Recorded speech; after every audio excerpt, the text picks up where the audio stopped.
All right. So hi everybody. I'm Matt Stunek. I'm a rheumatologist here at Mac, and I'm doing the RC stuff for rheumatology, which is, I guess if this is your first one, welcome to the torrent. You're not going to get everything out of these presentations, but slides are available and they're good to sort of go back to and use a resource. I know the exams are daunting, but they're a layering exercise. You just have to keep going over and over again, and you will get there. And I have no doubt that you guys will do fine. Mac has a strong track record of producing successful writers. As a note, I have two rambunctious cats who may make noises and appear, and I also have a 4.5-year-old daughter who may also appear. So if you see those or you hear those, don't be surprised. So rheumatology. We have a fair few slides and a fair few topics. Let's get through it. So just as a bit of background, so I don't know I don't know everything that's going to be on the exam, but this covers most high yield rheumatology, and based on previous experiences and previous knowledge, this is our best guess, and it seems to track reasonably well. All the sample questions that are provided are just made up, but are very consistent with what we have experienced with the Royal College. I have some consultation fees from some drug companies, which isn't super important here, and also some salary support from the Vasculitis Clinical Research Consortium, as I am a vasculitis researcher. So every topic will be a little bit different on this, but in general, in the Royal College, guidelines are where you go. Canadian guidelines are preferred over anywhere else, and then American guidelines, and then other guidelines and other studies will end up getting used. So you will be able to find guidelines that are constantly being published here that are varying levels of importance to you. The ones that I don't cover may or may not be of value, but are lower interest. So for example, there's recent ones on interstitial lung disease and autoimmunity, which I don't really talk about today. So if you look those up, they're probably of less importance. But the core guidelines I talked about today will be brought up. And I also there's a lot of random disease classification and things because we have difficulty defining our diseases sometimes. So I tend to just bring up references for some of the less important guidelines, less important diseases, because your goal is not to know how to manage all of Sjogren's syndrome, for example, because you're not a rheumatologist who's managing Sjogren's syndrome, just to be aware of the principles. And so I've tried to flag those on the slides where you sort of just need to be aware versus need to know how to do. The last thing I will say is if you have any questions within if you have any questions within the course, just let me know. And probably put it in chat. You can pipe up if you want as well. Just totally fine. And if just talk over me or chat, and I'll try and get to it. And if you have questions after my emails at the end. So these are the internal medicine competencies for the Royal College exam. And so we cover pretty much these directed. And that's why we don't cover certain guidelines, because they don't really come up on here. You will probably need to know the exams are mostly focused on the symptoms and some of the diagnoses and are fairly straightforward, but have been done many times in years gone past, so don't skip on them. So we're going to talk about 4 separate groups of topics. So approach to arthritis, then connective tissue diseases, vasculitis, other inflammatory diseases, and other rheum topics where a lot of the examining stuff is going to be. So first, approach to arthritis. So we define arthritis based on the number of joints involved and how long it has been. That magic 6-week rule seems to occur for everything, but I think diarrhea is 3 months. Anyways, the monoarthritis is 1 joint, oligo is 2 to 4, and poly is over 4. So if we are seeing somebody where there is 1 joint and it is acute onset, because we're in internal medicine, the first thing that we need to be aware of is septic, and a lot of the time it is septic. So you need to be operating on that presumption when you see people with new onset arthritis and have good reasons to think it might not be septic. By frequency, there is quite a bit of crystalline arthritis as well. You can also get post-traumatic, so fractures near joints can cause hemarthroses with blood in the joint, and inflammatory arthritis can occasionally present as a inflammatory arthritis. Chronic arthritis can be atypical or chronic septic, so Lyme arthritis, which I actually have a case of, which I'm going to be seeing on Friday. You can get it from trauma and then inflammatory and crystalline as well. You can also get it with fungal and mycobacterial arthritis, but those are less frequent.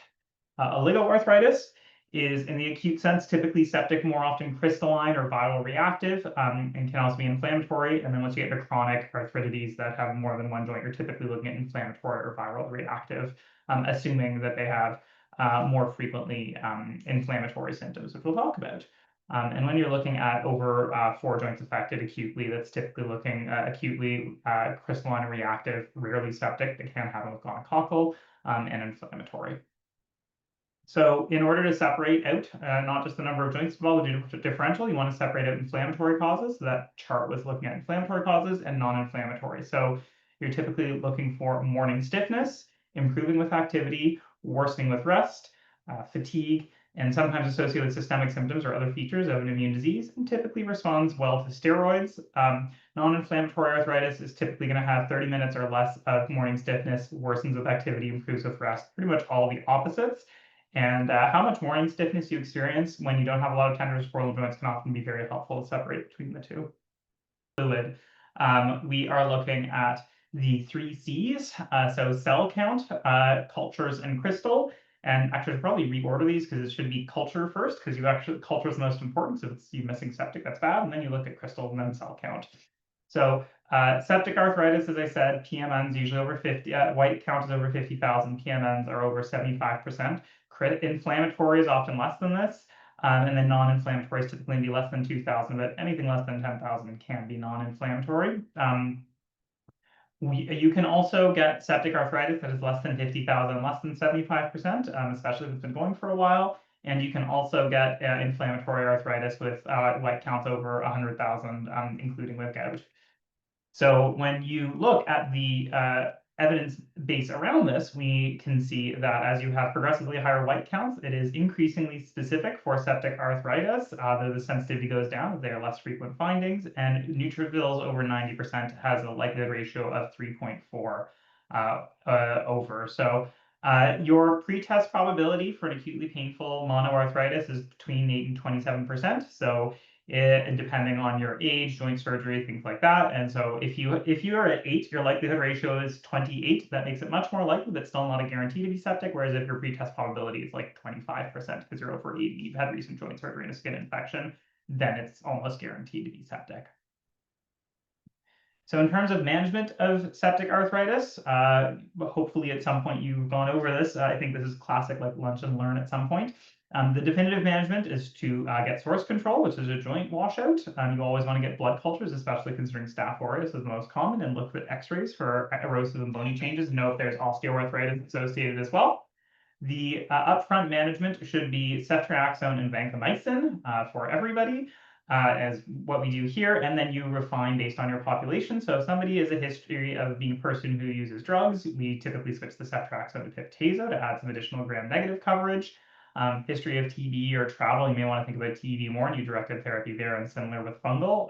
Also in people who have had direct inoculation to the joint with like a rusty nail, or if they've accidentally injected in their joint and they're using contaminated or water, things like that, those can also lead to septic arthritis. Neisseria is an important cause to think about because it has a classic triad of arthritis, tenosynovitis, and palpable purpura.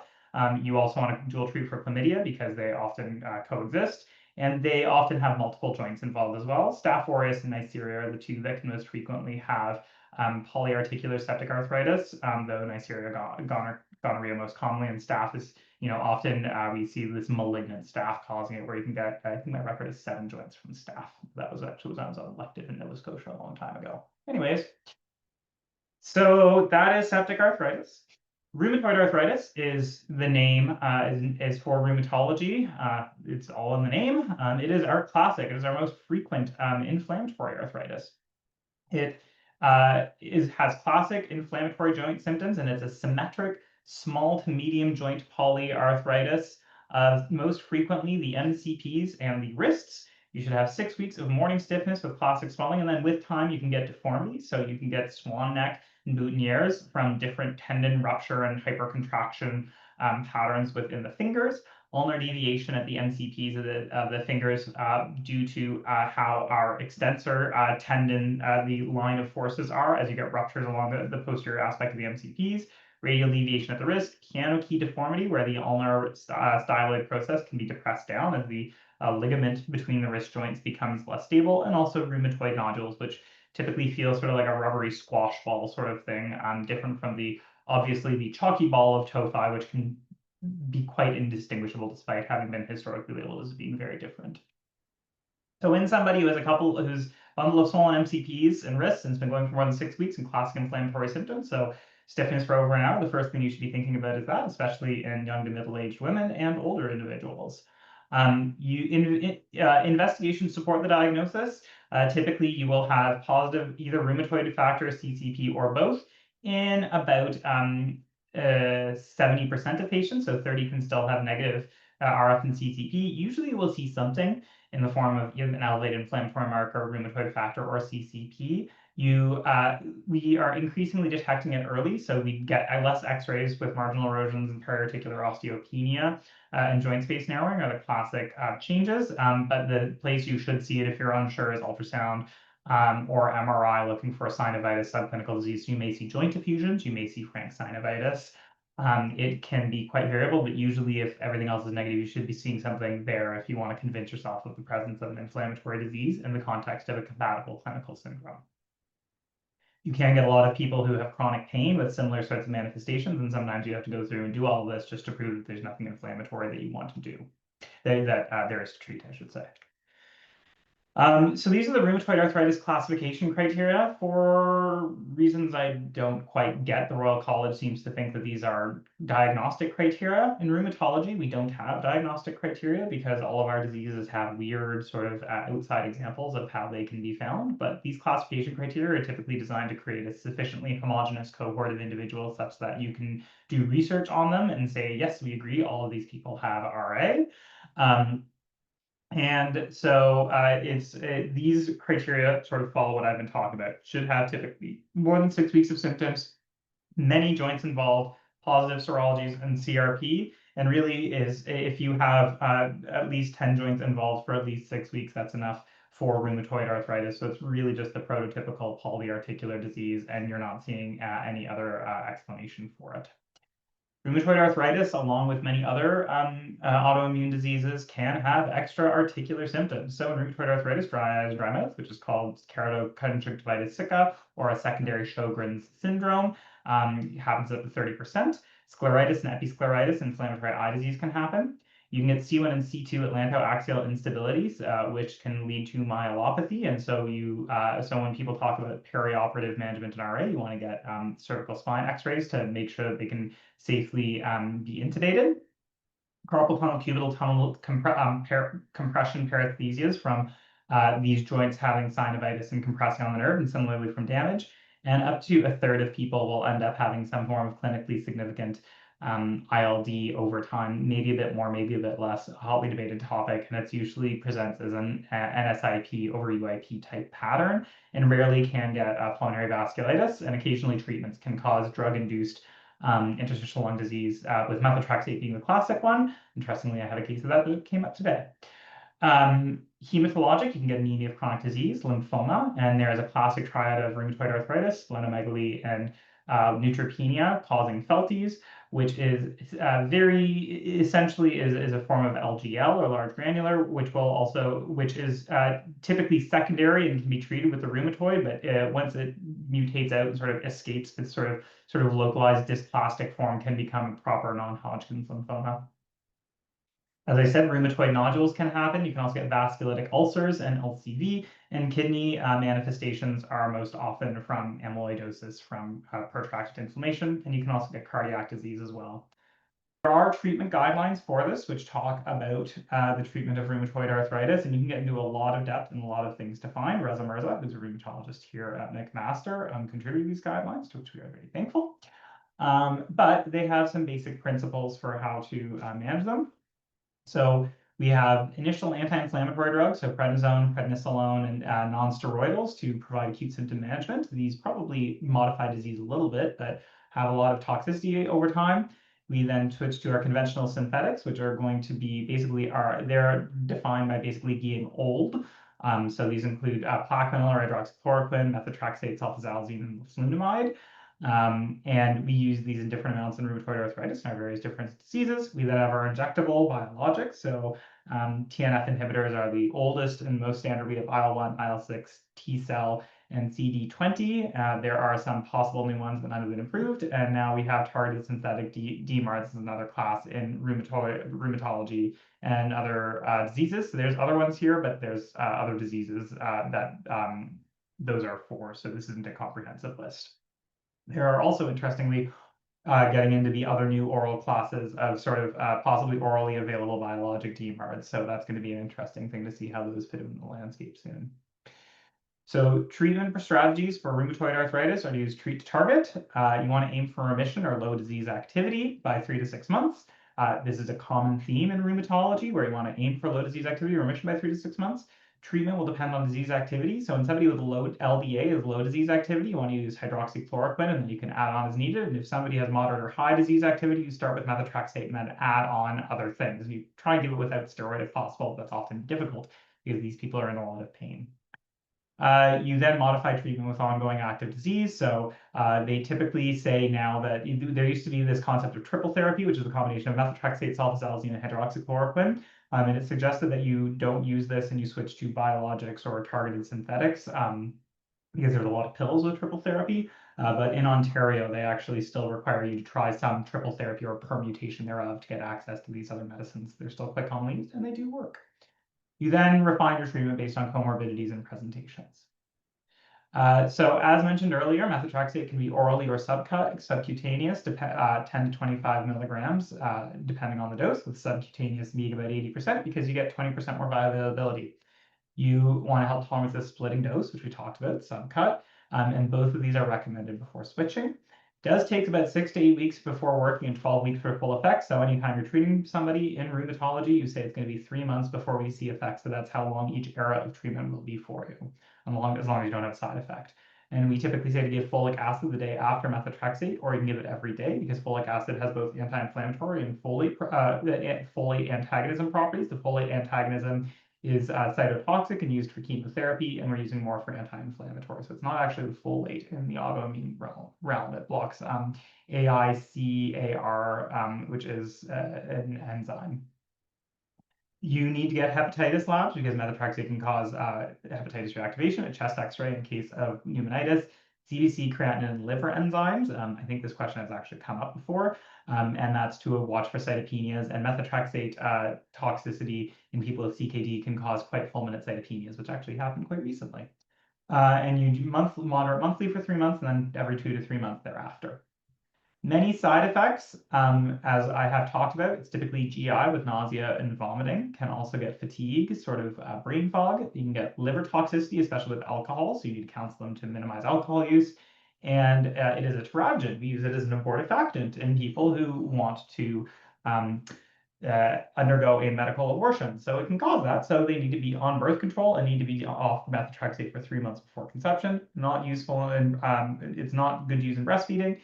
And it's not hugely immunosuppressive, but there is some TJP. Probably if you've got somebody on 20 milligrams of prednisone, they're probably more immunosuppressed than they are on methotrexate. Once you get beyond methotrexate, as we said earlier, we use triple therapy. The doses of the other medicines are here: so hydroxychloroquine, sulfasalazine, and leflunomide. Leflunomide has similar side effects to methotrexate. It is also a teratogen. Sulfasalazine has sulfa, so it's contraindicated in sulfa allergies. And hydroxychloroquine, you watch for ocular screening for retinal toxicity, so baseline exam and 5 years after. You can get a bit sun sensitive. So in Ontario, as I said previously, you need to do complete triple therapy. You need to demonstrate RA, rheumatoid arthritis, with some form of either rheumatoid factor or other blood tests and or other imaging changes. And then you need to have 5 swollen joints on exam. Some permutation like this is a pretty common requirement to be able to access advanced medicines in Canada.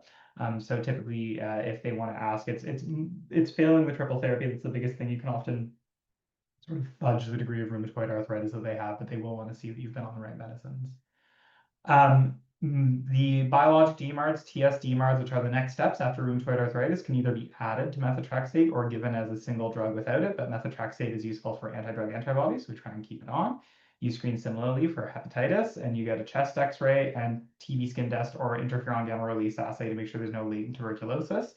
most notably for TNF alpha inhibitors, which maintain granuloma formation to keep the latent TB at bay. Other ones we still do it for. Rituximab you don't need to, however, though the risk of tuberculosis reactivation is low. Side effects for all of these is quite variable, but generally increased infection risk, increased risk of non-melanomatous skin cancer. Especially with TNF, you can get drug-induced SLE and skin reactions, and you can get worsening heart failure in TNF inhibitors. So we avoid those in people with end-stage heart failure. The TS DMARDs, which are these small molecules, so tofacitinib, baricitinib, upadacitinib, useful to treat COVID, useful in a whole lot of other diseases as well. They've promulgated quite effectively. They have similar efficacy to the biologics, the BDMARDs, but and have similar side effects to methotrexate, so diarrhea and GI issues. There's a big risk of shingles reactivation. There's a risk of TB, and you need to monitor it similar to methotrexate. There is long-term risk for both elevated shingles, for which I've seen several severe cases, and there was a study that showed slightly higher risk of major adverse cardiovascular events and cancer. So you want to be using those with caution, those age 65 smokers and those with multiple risk factors. In terms of special populations for treatment, if you have pulmonary disease, we typically prefer methotrexate. There was a concern with methotrexate worsening ILD because you can get the pneumonitis. The pneumonitis is rare, about 0.2 to 0.7% of the population is acute onset. Otherwise, there's growing evidence that methotrexate actually reduces the onset of lung disease, and so you should use it. In heart failure, you should avoid TNF DMARDs, as well as potentially targeted synthetic DMARDs due to the MACE risk, as well as the risk of TNF with very severe heart failure, class 3 or class 4. If you have a history of hematologic disease, you want to get rituximab because rituximab might treat both. If you have a history of hepatitis B, you want to treat it, and then you can use most of the things you want. Liver disease, you want to be careful with methotrexate. It can cause cirrhosis, leflunomide as well, but that's less frequently an issue.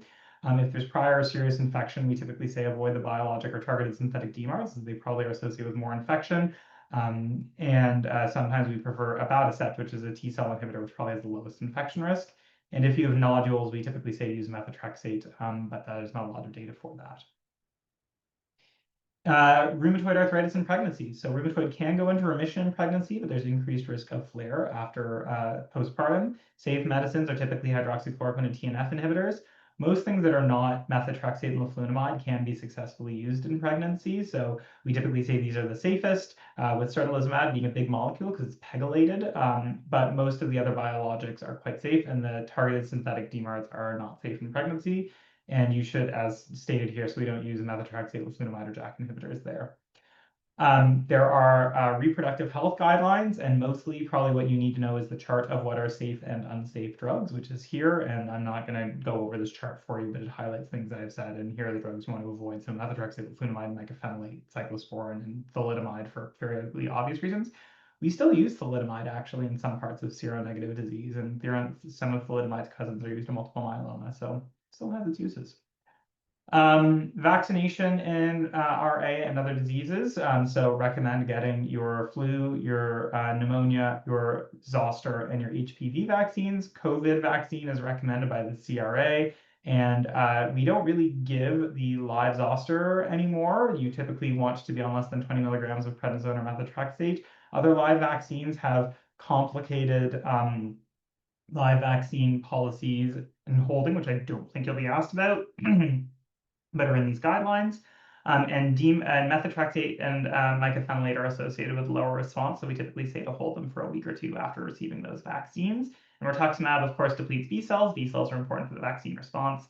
So you want to get your next dose as far away from the last dose of rituximab. Typically, we say 2 weeks before your last dose of rituximab, or at least 6 months from your last dose if you're not getting it every 6 months. All right, rheumatoid arthritis. We're going to move on to the seronegatives.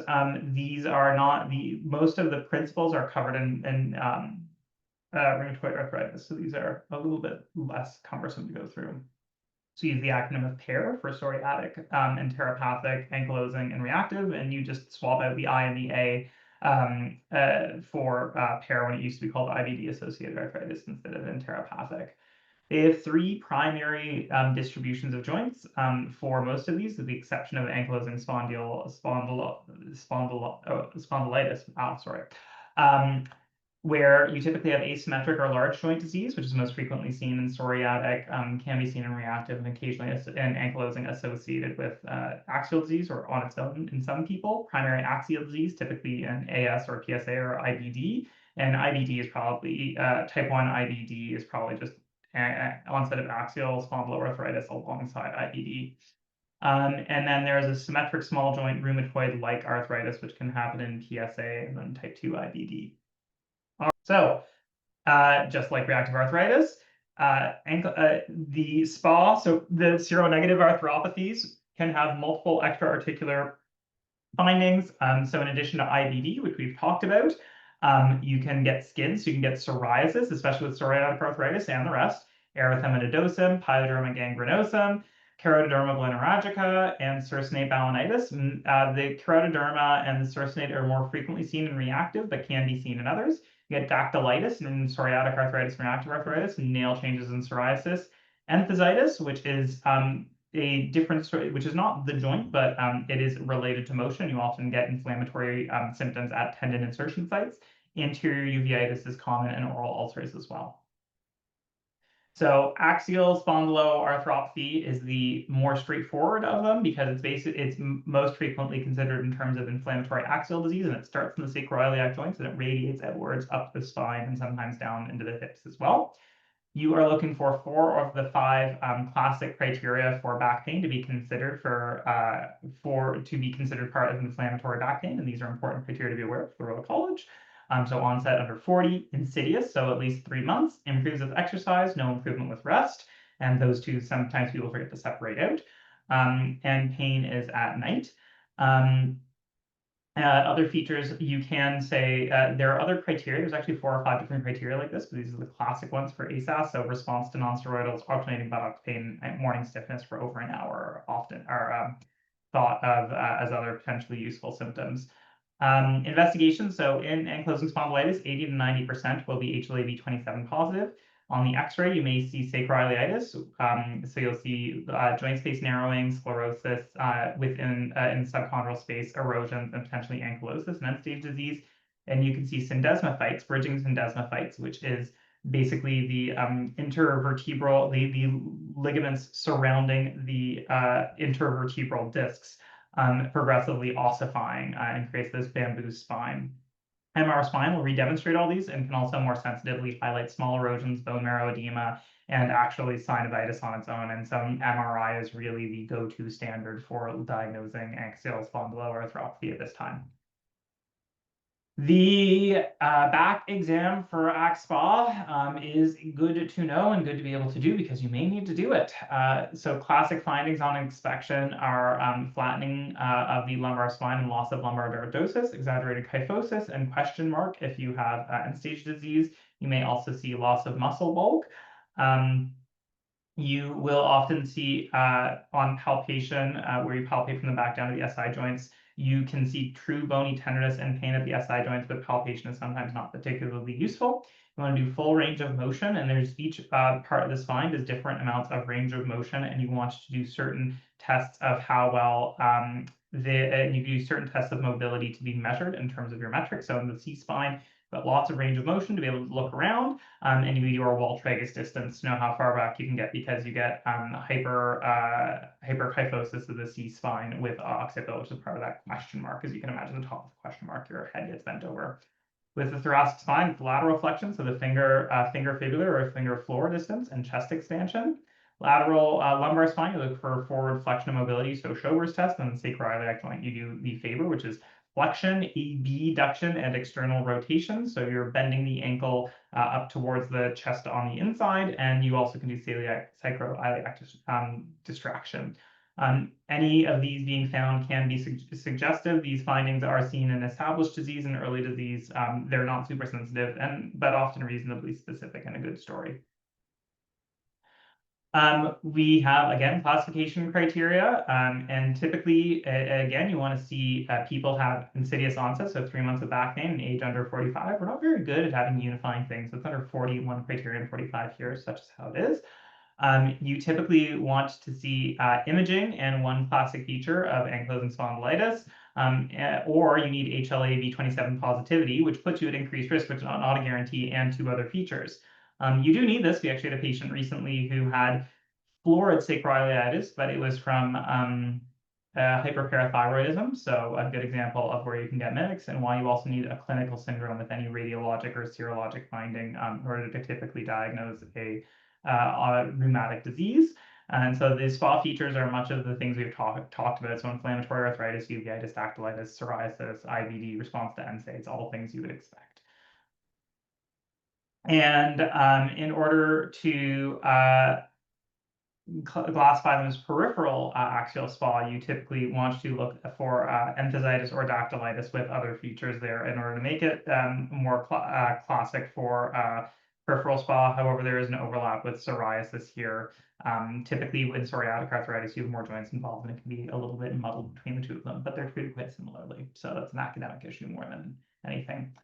Axial spondyloarthritis. So for axial disease, I want to emphasize your first line is non-steroidals and physical therapy. And if that is not enough, you do a TNF inhibitor as your first next choice of medicine. And then you can sort of choose what you want to do, either another TNF, IL-17, or JAK inhibitors. Those are the three classes of drugs which work for axial disease. And where you want to rotate around and what you want to use will depend on how well each drug works. If there's isolated sacroiliitis and everything else, and you're mostly dealing with pain, it feels inflammation is not much of an issue, you can do steroid injections. And if there's peripheral arthritis, you can typically add on other DMARDs such as sulfasalazine and methotrexate. This is a chart to support all of this if you like it more in chart or in pictographic form. Psoriatic arthritis is the next one here, and you're going to find that this echoes a lot of the things we said with axial. So the patterns of psoriatic arthritis are typically distal, so DIP disease, arthritis mutilans. You can see polyarticular disease, so somewhat like rheumatoid oligoarthritis, and then axial. And it can look a lot like ankylosing spondylitis or rheumatoid arthritis, and sometimes you can't tell which it is. And anywhere between 10 and 30, depending on exactly how you want to count it, of percent of people can have a seronegative arthritis that you think is psoriatic arthritis without psoriasis. And so while psoriasis is nice and we look for it a lot, sometimes it isn't there, and you're kind of working with saying, is this seronegative rheumatoid or an axial or a seronegative spondyloarthropathy? We have the Caspar criteria, which for psoriatic arthritis, and these basically just look for classic features. You need to have a sufficient number of points. With nail changes are really helpful to see and should not be underrated, as well as a history of psoriasis. Nail and psoriasis and inflammatory arthritis is pretty much good to go. You may see some radiographic findings. The treatment of psoriasis is complicated here, but it is actually fairly straightforward because you just give the best drug for the manifestations your person has, and you basically play, you basically draw out whatever your manifestations are and see what bingo line you can draw through your list of manifestations. Most of the drugs are quite similar. Methotrexate works for most of these things to some extent, except for axial disease. TNF inhibitors, you'll find, works in pretty much everything here, so that's not a bad thing. Same with IL-17, IL-12 and 23 inhibitors are amazing for psoriasis, getting like 90% of people to 100% clearance rates. That's not very good for axial disease. JAK inhibitors can work across all of this.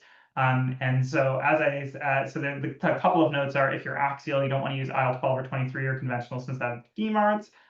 If you have IBD, IL-17 can make IBD worse, and 1 in 1,000 people who get IL-17 will end up getting IBD, especially if there's a family history. And if you have psoriasis, IL-17, 23 or 12-23 are the best ones for that. So those are sort of guiding principles. I would kind of be more familiar with this and what the drugs are, rather than sort of like memorizing manifestation by manifestation, because honestly, knowing it is fairly straightforward, and I don't think they're going to ding you on like the exceptions as to like what will work better in enthesitis versus dactylitis, because most of the trial data is actually not very convincing for that. Anyways, enteropathic arthritis, there is previously IBD arthritis, so two types. So the first is a oligo/polyarticular psoriatic arthritis-like presentation, and type 2 is typically RA-like. Type 1 typically goes with the disease, and type 2 sort of goes on its own. It kind of makes you wonder if it's a separate disease. These people with IBD can often have like arthralgias with flares of their disease and then have totally normal joints just from the burden of inflammation, and they don't actually have discrete synovitis. Treatment is you treat the IBD. So there used to be a lot more caution with the use of non-steroidals in IBD with bleeding and all of this, but a lot of this got they've realized that if your IBD is well controlled, you're not going to bleed a whole lot, so don't worry as much. And non-steroidals may actually be helpful, so that's opening up. Use conventional synthetic DMARDs for IBD as well as this, and then you escalate as for the IBD or the disease. And if you have type 2, you treat it as sort of a PSA-like thing, and you may need to treat it separately if not sufficiently covered with it. Reactive arthritis. The last one is the arthritis, which is typically seen in GI or GU infections. A lot of the iron-loving ones, we're not really sure why specifically these ones. It's probably molecular mimicry. So psoriatic arthritis is typically seen with about 70%, 60-70% is HLA-B27 positive. Reactive arthritis is 40 or 50, less frequently. It's typically an asymmetric oligoarthritis, so typically like a knee, two knees, or an ankle. It affects typically larger joints, and similar to the other forms, can have similar sort of eye, skin mucous membrane, MSK manifestations.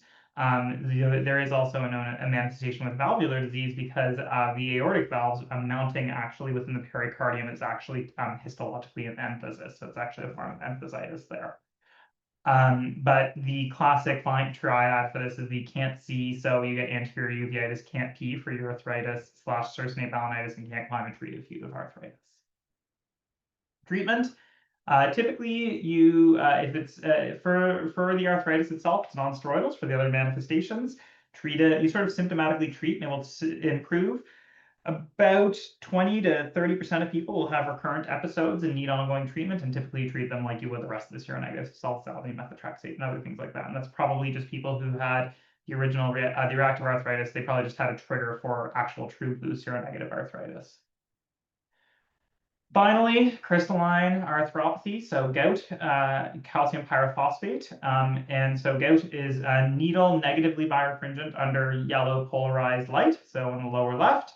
And you can see it inside PMNs here. So if it's inside, it's getting phagocytosis, profoundly inflammatory, and triggers these like hot pseudoseptic episodes. These rhomboids are calcium pyrophosphate, so they're blue under polarized light, and then you can see them intracellular here as well.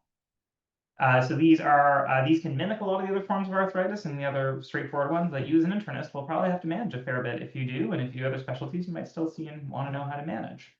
So risk factors are being male, increasing age, predominantly only women if they're postmenopausal or for really good reason, which is very severe alcohol intake.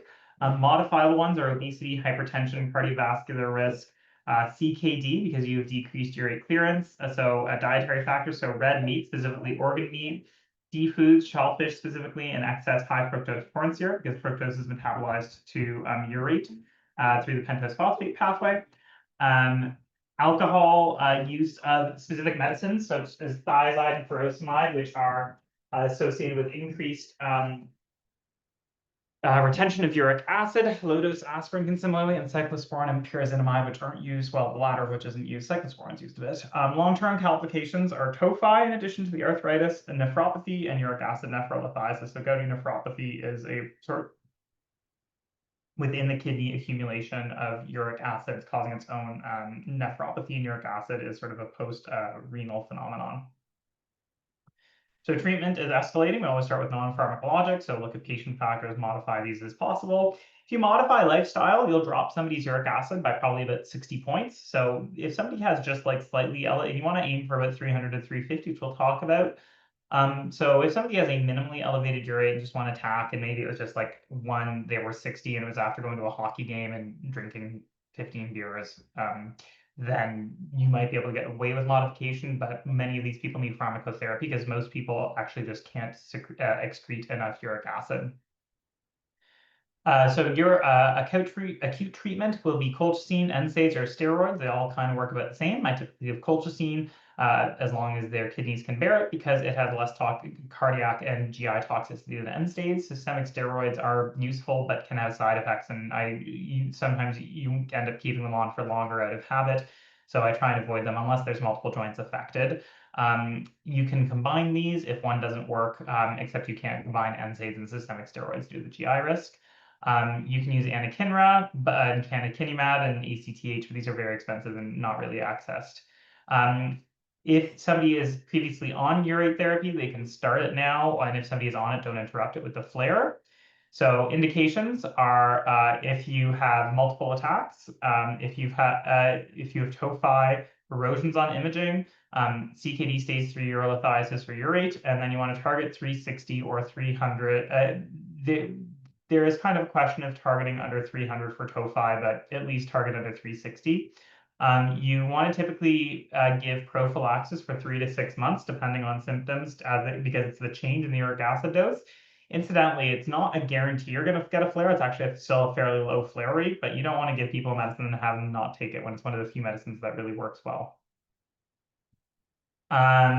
So we've talked about choice of therapy. So allopurinol, I start at 100 unless they've got CKD, and then you go up slowly.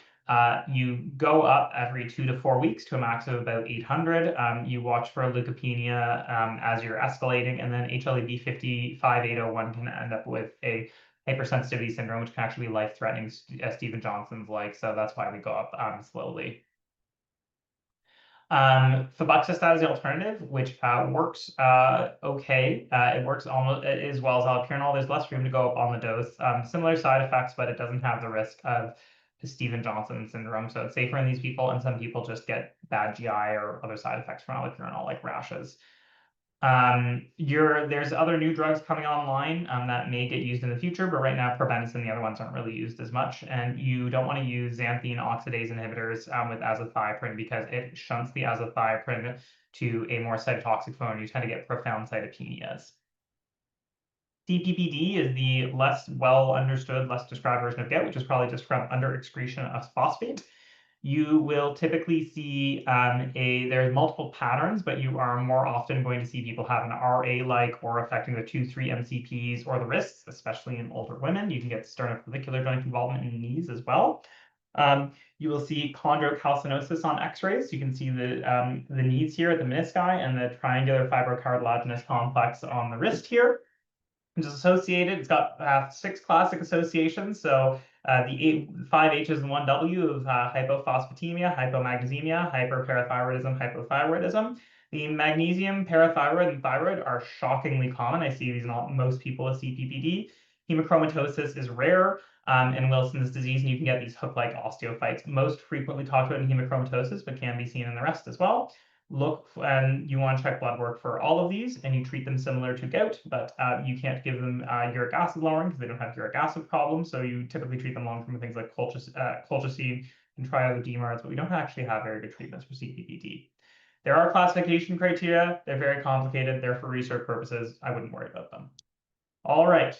I know it took an hour to get through the first topic, but topics 1 and 2 are the big ones, and then 3, 4, and 5 are fairly straightforward. So we typically will get to time. Does anybody have any quick questions before we move on so that I can take a sip of water?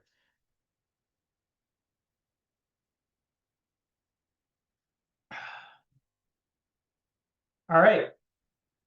So connective tissue diseases, aka the ANA-associated diseases. So, Geddes-Thinkle is the prototypic ANA-mediated multi-system disease, can affect just about any part of the body, most frequently going to affect skin, joints, kidneys, and blood. You can get 5 different in kidneys. Lupus nephritis is one of the common, more life-threatening manifestations. So it's got a lot of data around it, and there's 6 different classes of it, with 3, 4, and 5 being the sort of big 3 for treatment, with 3 and 4 being most common and most problematic, requiring lots of treatment. The ANA, which is what SLE needs, you need a minimum of 1 in 80 to have it, but you typically see at least 1 in 160 in diseases. And this is because 12% of healthy adults will have an ANA of 180. So just because there's an ANA does not lupus make. 12% of the population does not have lupus. If they did, rheumatologists would be the richest physicians, and we're amongst the poorest. So there you go. 2 to 3% will have an ANA over 1 of the normal population will have an ANA of 1 in 160. It's seen at least 98%. So really, if you're going to be part of that 2%, you really have to have clear-cut lupus. ANAs, however, are sensitive, but not necessarily specific. You can have drug-induced lupus, drug-associated positivity. So perindopril is a classic cause of a positive ANA. You can get it from non-SLE autoimmune diseases. So autoimmune hepatitis, autoimmune thyroid disease. Pretty much all of thyroid disease is autoimmune. So many I've lost count of the number of people who I have taken care of who have osteoarthritis, positive ANA, and have hypothyroidism to explain their ANA. But the classic CTEs are the Sjogren's, your lupus, your polymyositis, dermatomyositis, and scleroderma, and then MCDD, and it's frequently seen in RA as well. The criteria, again, this is classification criteria, but close enough for lupus, typically requires a clinical finding, a lab or a blood work finding, and a positive ANA. Modern criteria just uses a point system, so you can get it all in the blood work if you want. So the 2012, which are the slick ones, are sort of the classic ones where you're looking for the 11 clinical and then 6 lab criteria where you need to have an ANA. And the modern ones just say as long as you have an ANA and you have 10 points out of this, you're good. They're fairly straightforward and should make sense. It's actually pretty tough to get SLE on serology alone unless you have like a DSTNA and low C3 and C4 and an ANA and you're wondering if they have that. If you just have these serologies, are you going to treat them? Anyways.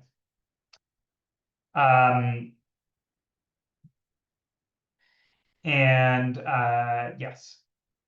So ENA are so ANA is just a measure of, is there a measure of autoreactivity, whereas an ENA are the specific antigens that can be targeted and are associated with specific diseases. So dsDNA is most commonly seen with lupus, and Smith is also specific for lupus, but but relatively insensitive. SSA and SSD, which are Rho and Law, are typical for Sjogren's, though Rho is seen in quite a few skin diseases. U1-RNP is seen in mixed connective tissue disease. Jo1 and myositis and centromere and topoisomerase are seen in different forms of scleroderma, and histone for drug-induced. The reason they get these weird names is all of the 2-letter names are from the first 2 letters of the last name of the first patient in whom they were discovered. So we can thank whoever was the first Smith to have lupus to have this discovered and to get us the name. They now do it by initials, so it's like EJ and OJ because they keep finding new antibodies for myositis.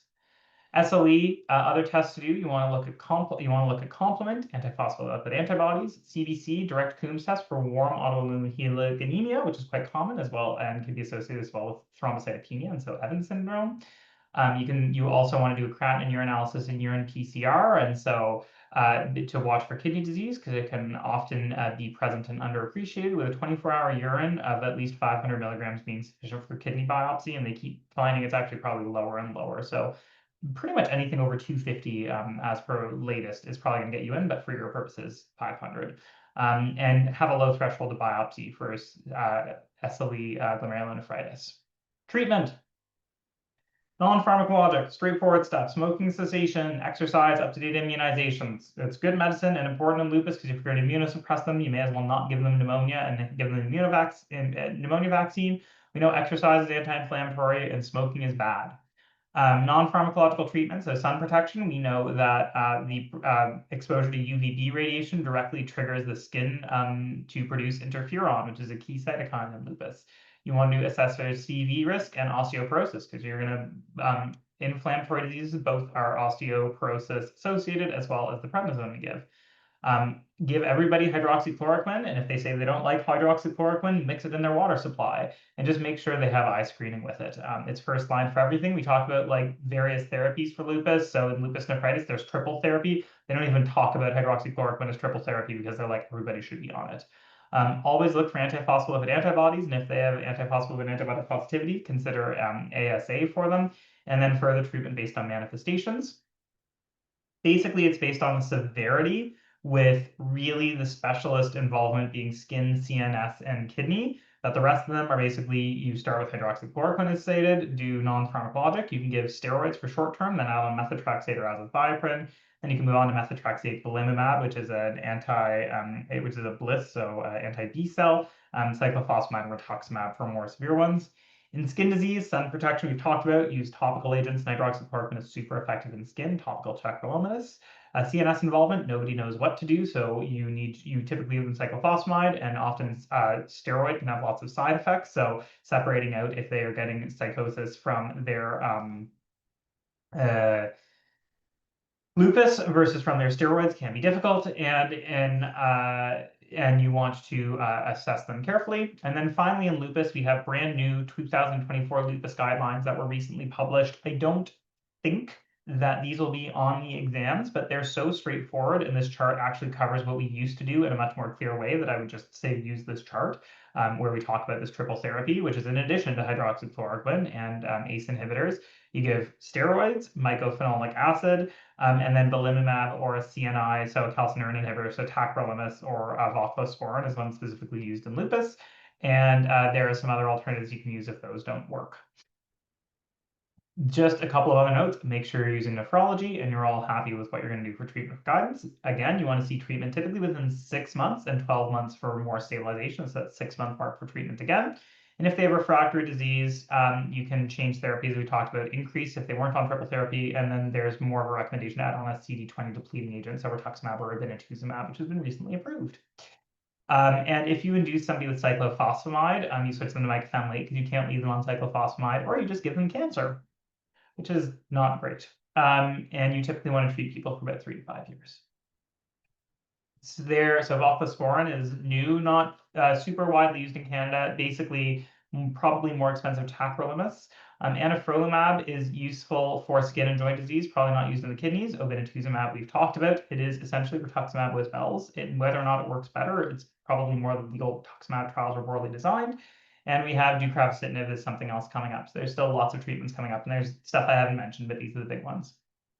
Shrinking lung syndrome commonly comes up as a question around lupus. I don't know why. Some people have a bizarre fascination with this manifestation, but it is a manifestation of lupus with dyspnea, pleuritic pain, decreased lung volumes on either PFTs or chest X-ray. There's no parenchymal disease. There's no PE, so check for antiphospholipids and PE. It's probably some form of diaphragmatic myopathy or phrenic neuropathy or pleural fibrosis. It's really just the rib cage, the ability to expand the lungs is limited. You can treat them with immunosuppression. They should actually typically get better, which is nice. Drug-induced lupus, we often talk about. So the classics are procainamide, hydralazine, penicillamine. We call it hydrancazine because it can also cause drug-induced ANCA-vasculitis with hydralazine, and several others. Typically see positive ANA, typically see serositis and arthritis, more milder, will resolve, can occasionally get glomerulonephritis and other things, but it's typically more of a arthrocutaneous disease.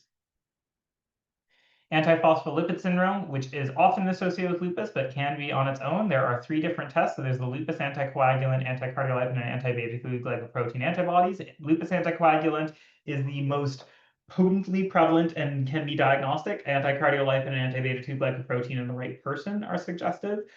You want to see them positive at least twice, 3 months apart. That's set on the laboratory criteria. And you typically want to see really high titers on the anticardiolipin and beta-2-glycoprotein so you can get drug associated. So we have the differential for antiphospholipid antibodies being main, so malignancy, other autoimmune diseases, infection, and medication. Medication, not malignancy, autoimmune diseases, infection, and neoplasm. There we go. I have that a little bit off. The Sydney, we used to have these things called the Sydney criteria, which basically means you need to have a clinical criteria and a lab criteria. And the clinical criteria were vascular or arterial disease and pregnancy, which is fetal loss over 10 weeks or 3 fetal losses under 10, or 1 fetal loss under 34 weeks due to preeclampsia or eclampsia or placental insufficiency. We now have newer criteria, which are fairly similar and essentially are the same. There's just more clinical manifestations and there's a little bit more flexibility around antibody positivity because we've recognized that you get a lot of skin stuff. You can get a thrombotic microangiopathy, the Liebman-Sachs endocarditis, LCCKS, sorry, not now called NBTE, and you get those pearl-like deposits on the mitral valves. Treatment is heparin and warfarin. APS is bad in pregnancy, as we've talked about. You have high obstetric risk. So we treat basically if you have positive antibodies and nothing else, you give people aspirin. If you have a history of antiphospholipids, you anticoagulate them, and then depending on how where you are in the middle, you'll decide around sort of prophylactic or therapeutic, and this is the overall chart. The other thing to be aware of is anti-Rho. So Rho can be associated with congenital heart block. So you want to give these people hydroxychloroquine, as there was a trial in 2019, I'm going to say, called PATCH, which showed that reduces fetal heart block risk, and they need regular fetal echoes between weeks 16 and 26. And if you see it, you can treat it to hopefully avoid. Catastrophic APS is the pointiest end of antiphospholipid syndrome. You typically need 3 or more organs involved in a week. Positive antiphospholipid antibodies, and you sometimes want to see histology consistent. It has 50% mortality. Give them triple therapy, which is we love our triple therapy: rheumatoid arthritis, lupus, antiphospholipid. We're not very creative, us rheumatologists.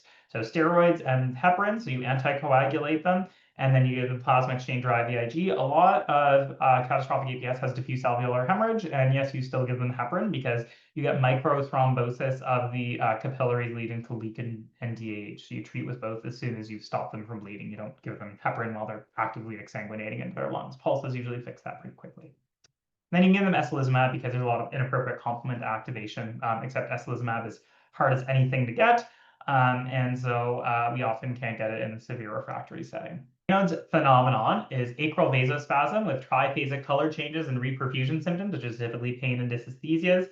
You can have it with either biphasic with reperfusion or triphasic without necessarily as many reperfusion symptoms. There's a lot of there's a whole rainbow of how it can look, and they can affect any end organ, so ears, nose, tongue, nipples, fingers, toes, genitals.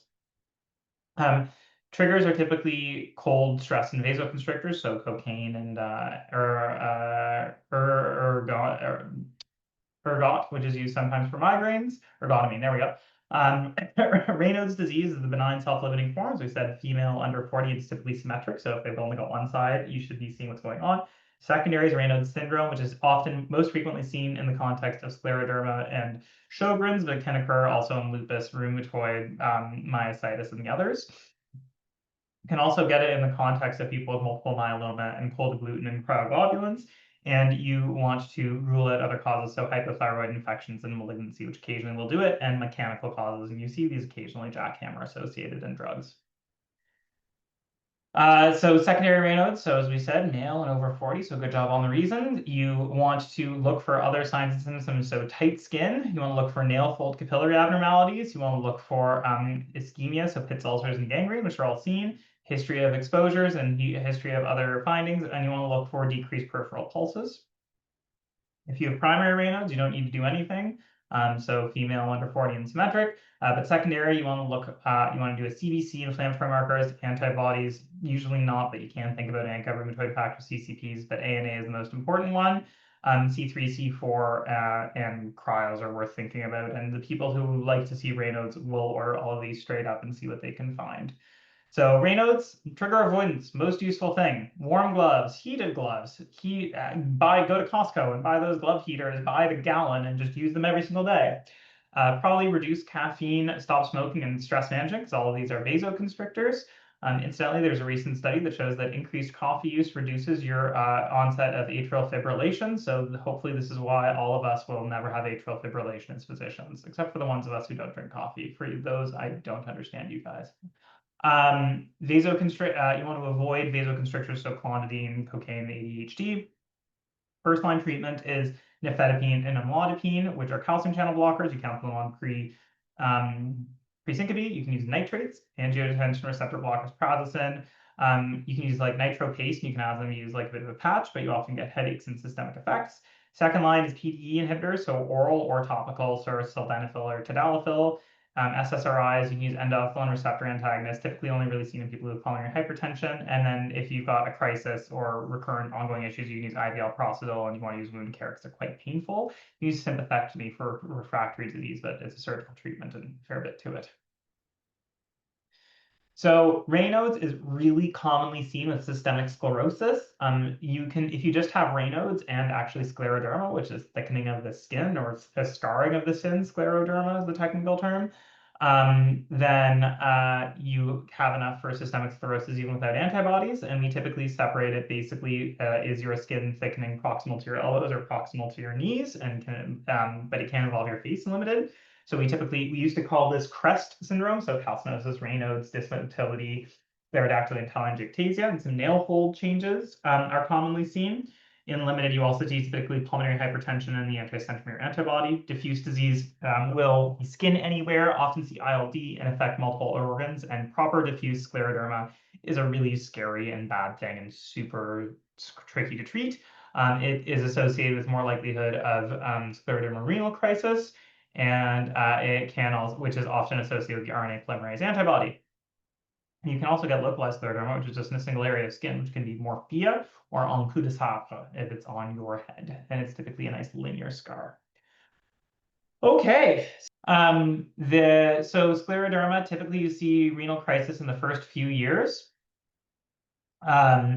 And you often see friction rubs in people who are going to have acute onset. And then long term, you'll see pulmonary arterial hypertension in the limited and ILD in the diffuse. And pulmonary mortality is the most common cause of death in people with scleroderma. The nice thing about that is you can transplant your way out of it, either with a stem cell transplant or with organ transplants for the lungs, if that's your only disease. So in order to classify people with scleroderma, I should probably do the slide earlier to make sense in the order of these things. Oh, well, I'll do that later. As I said, you just need the sclerodactyly scleroderma right here. So you need skin thickening extending proximal to the MCPs. If it doesn't extend, so you just get puffy fingers but not really tight skin, or sclerodactyly the fingers, that's a few points. And then you need findings of Raynaud's, which is classic, antibodies, and then pulmonary involvement. And these are typically used to get you there. Investigations, ENA is useful to know what areas are going to be affected, scleroderma antibodies to prognosticate. Check urine for a risk of renal crisis, and then you want to do screening for ILD for chest x-ray, spirometry, and it used to be sort of like consider HRCT, but increasingly we're saying just use HRCT to screen. And you want to screen for pulmonary hypertension with transthoracic echospirometry and consider right heart catheterization. So we do CTs, TTEs, and spirometry pretty regularly in people without them, and scleroderma to decide what to do. And then if they have GI symptoms, you want to do manometry, UGD, things like that. So scleroderma, similar to seronegative disease, is you treat the manifestation and not the disease. However, there's less overlap between the treatment of manifestations. So the pulmonary hypertension and Raynaud's, you treat Raynaud's as we've discussed. Pulmonary hypertension would be discussed by respirology. ILD has lots of different drugs, and we're sort of figuring out the order and what to give them in. You can give either antifibrotics, immunosuppressives, or both. Skin thickening, you can give methotrexate, mycophenolate, they might help a little bit. Gastrointestinal, there's not much for. Skin thickening, sometimes there's not much to help for. And if you just have rapidly progressive severe disease, we know that a stem cell transplant has increased risk of death, but is usually very effective for treating. And there's CAR-T coming up now in this and other diseases, and lupus as well. So you can see here in this diagram that basically if you've got fibrosis of the skin or lungs, you can give rituximab and immunosuppressants. For everything else, we're typically giving vasodilators of the lungs, skin, and ulcers. And for GI stuff, it's kind of symptom management, renal crisis, as we said, ACE inhibitors. You don't give the ACE inhibitor unless they have the scleroderma renal crisis, as it probably doesn't prevent it. Actually, there's one weird data that it might paradoxically induce, but I think that's just selection bias. So scleroderma renal crisis, which we talked about, is 10% of people with scleroderma, 20-25% with diffuse SSC. So early disease, tendon friction rubs. So steroids are associated with high risk of scleroderma renal crisis. So you don't give people with scleroderma steroids to avoid this. And anti-RNA polymerase 3 antibodies. You typically see a presentation of malignant hypertension, and it's often malignant even at fairly low blood pressures. So like even in 150s, people can have altered conscious state from like associated press. And then you only need to see an increase in 15 from baseline. And a lot of these people are smaller, older women, and so they may have a baseline of like 105. And then you can end up having sort of a normotensive looking scleroderma renal crisis. If you see low platelets, you often get a thrombotic microangiopathy from the constricted renal vessels. And you typically will see dramatically elevated creatinine with fairly bland urine, anemia, and thrombocytopenia. And because you have kidney, platelets, and anemia, you always want to rule out TTP, which can be concomitant and separate. It is a medical emergency. Hospitalize them. ACE inhibitor, you want to drop the BP by 20 and 24 hours. You can add on other meds. And then 50% require dialysis, and a lot of them have mortality from their kidney-related disease. Scleroderma, not my favorite, not anybody's favorite, tough disease. Sjogren's syndrome is the third of the four ANA-mediated CTDs with sicca symptoms of the eyes and mouth as the classic features. You often get swollen salivary glands. You can get a whole bundle of extraglandular features, the big three of which are peripheral neuropathies, ILD from respiratory diseases, and you can end up also getting proximal type 1, type 2 RTA, I'm sorry. And you can also get tubulointerstitial nephritis. There is also an increased risk of cancer, but it's typically a malt lymphoma or non-Hodgkin's, which is a type of non-Hodgkin's B-cell lymphoma. Typically, it's like the gland is involved. And Sjogren's syndrome can be primary or secondary and associated, but on its own, they actually just renamed it Sjogren's disease like a month ago. I forgot to update that. The diagnosis and classification, you exclude other causes, similar to most of these other things. Exclude other causes, ask for a set of classic questions, and then see if they meet the criteria, if they meet the screening questions of do you have symptoms from it. So typically, do you have difficulty with dry eyes, difficulty swallowing, or issues with dry mouth? You look for the presence of either you need at least 4 points. So you need a focus score on a gland biopsy as SSA or rote positivity is classic. And then you want to see evidence of ocular dryness or oral dryness. And so you need 4 of these points. So if you don't have any of these, but you have a positive antibody and focal focus score, you're classified. There is a big differential diagnosis for parotid gland enlargement and dry mouth. So you need to really go through these, and medicines is really the most common thing that we see. Most people will have positive SSA, SSD. Many of them will have a positive rheumatoid factor, elevated quantitative immunoglobulins, and some of them will have cryoglobulinemia. You can do a minor salivary gland biopsy to investigate and just the inside of the lip. Very small, very little to do. Effort to do and very few complications. So they can just get a little Cialis deal sometimes that's typically easily treated. And if they have dry eyes, they need to be seen by ophtho and be formally assessed as well. It's typically about hydration. There's a lot of question about capturing the disease before they're super dry, but you want to keep them, maintain hydration, so small sips of water, avoid dry, windy climates, wearing eye goggles to avoid eye movement for really dry eyes, avoid anticholinergic meds. So there is an increasing movement, and then for the non-glandular manifestations, there's increasing movement for immunosuppression. So management, and this is just for reference, there's an algorithm based on how much saliva or tears you're producing for what should be your attempts for treatment for either oral or ocular dryness. And then depending on the organs involved, you can you choose escalating, which basically starts with hydroxychloroquine, glucocorticoids, and progressively more stuff. And you can fix anything with cyclophosphamide. So we have more modern methods of classifying people. It's a complex sort of scoring algorithm. I would not worry about it. The old classification of just, are you an adult? Do you have skin manifestations? So if you do have skin manifestations and muscle involvement, you have dermatomyositis. If you have skin manifestations without muscle but other stuff, it's amyopathic dermatomyositis. If there's no skin, then you've got polymyositis, which can include immune-mediating necrotizing. And if you're just degenerated, it's inclusion body myositis. The differential diagnosis is the classic inflammatory myopathy, drug-induced or drug-associated with statin. And you can also get it from colchicine, steroids, cocaine, and alcohol. Infections, HIV, EBV. Many metabolic causes always look for hypothyroid, myopathy, hypocalcemia, phosphate disturbance, neuromuscular disease, metabolic myopathies, and inherited ones. You typically see proximal over distal in this, whereas many of those others you can get proximal over distal, but typically you get more diffuse weakness. If it's very painful, you can get muscle pain in all of them, but you should be thinking about necrotizing autoimmune myositis, specifically statin associated. And if there's distal weakness and sort of indolent and progressive, think about inclusion body myositis. Ocular muscles are typically spared, but you can also get ocular myositis as well separately. You want to ask about dysphonia or dysphagia for aspiration risk with pharyngeal muscles as they are skeletal. You want to watch for head drop, and you want to ask about dyspnea for the diaphragm. And these 3 are potentially hospitalizable reasons for somebody to be seen with myositis. You can also get cardiac muscle involvement and cardiomyopathy to be treated. So in addition to cardiac and the rest stuff, you can get ILD in the lungs, which is 10 to 40% of patients, and an increasing focus. And we're discovering a lot of people can have the synthetase syndrome, which is ILD affecting, which we'll talk a little bit more about. And you often get arthralgias and Raynaud's associated with myositis. Not really much neuropathy, no kidneys or other reasons for that. And a lot of this seems to be specifically these blood vessels as myositis seems to be a vasculopathy more than anything else.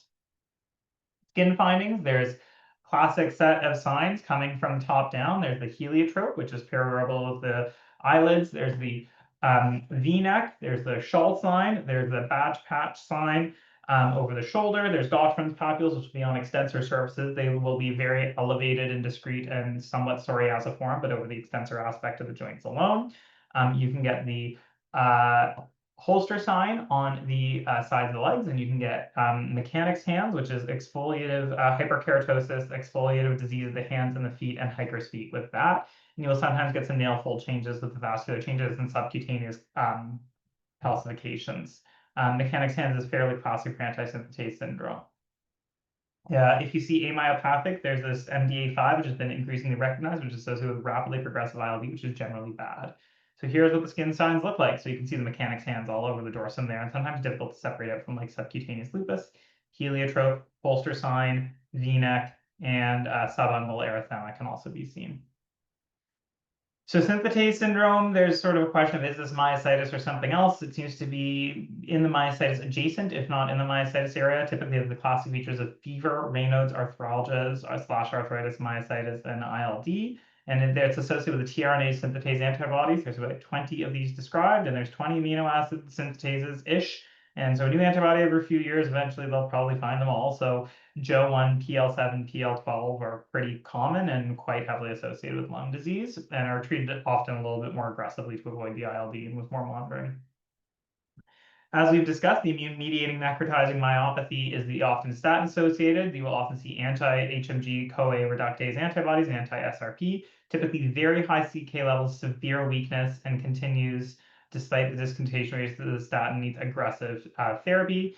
Inclusion body is sort of this insidious onset. There's not really any clear response. We're still trying to figure out what IBM really is, and it's probably like a mitochondriopathy more than anything else. Most people who have some form of myositis will have positive antibodies, with the antibody helping to figure out the clinical course. With dermatomyositis, MI2 is classic and has a more benign course. MDA5 is rapidly progressive ILD, as I mentioned. TIF1 gamma and NXP2 are heavily associated with cancer. Talked about the synthetases, having the JO1, PL1, EJ, OJ, etc.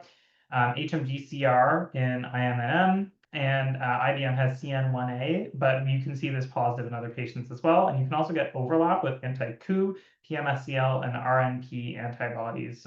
So worth being aware that scleromyositis especially is a common thing with the PMSCL. In addition to the antibodies, you of course want to measure muscle inflammation. So you can measure with CK, AST, LDH, and aldolase, though aldolase is not really measured in Canada. You want to measure these serially. And so having a high AST in somebody with myositis, remember that's leaked from muscle and not just their liver being involved. ESR and CRP can be a little involved. EMG will typically show muscles involved and help guide a biopsy, similar with MRI helping to guide this. But if you get EMG finding activity on one side, you get the biopsy on the other, because the insertion of the needle can cause artifact if you accidentally biopsy in the same place. Muscle biopsy should show specific features for each type and is the gold standard for diagnosis, but you can get away with that muscle biopsy with like classic serology, EMG, and MR. And we typically get PFTs in people to assess for lung involvement because it's just associated with such morbidity. Treatment, as in many autoimmune diseases, is prednisone to start. We typically add a DMARD, so the other older school conventional synthetic DMARD, so methotrexate. We often use mycophenolate, azathioprine, tacrolimus, and then there's a IVIG. So there's a recent trial called ProDerm, which basically had an NNT of between how you're measuring anywhere between 2 and 8 to get effective treatment, which is a great number needed to treat. So we readily use that. If you're refractory, you typically add on agents, or you can switch to rituximab or cyclophosphamide. And if there's special circumstances such as rapidly progressive ILD, we use multiple agents. Typically, once again, triple therapy. And in skin disease, just like lupus, use hydroxychloroquine and topical agents. And cardiac and gut involvement, typically use cyclo or Ritux, because those are considered severe or life-threatening manifestations. There is cancer risk with myositis that's mostly in the first 3 to 5 years, worse in males, people worse with old increasing age, worse with severe skin disease, and TIF gamma or NXP2. If you're TIF gamma positive, you basically assume there's cancer, and if you can't see it, you just haven't seen it yet. And I've only ever seen one TIF1 gamma without cancer, and we've scanned her about 5 times, and she still hasn't. So we're probably creating more cancer now with ongoing scans.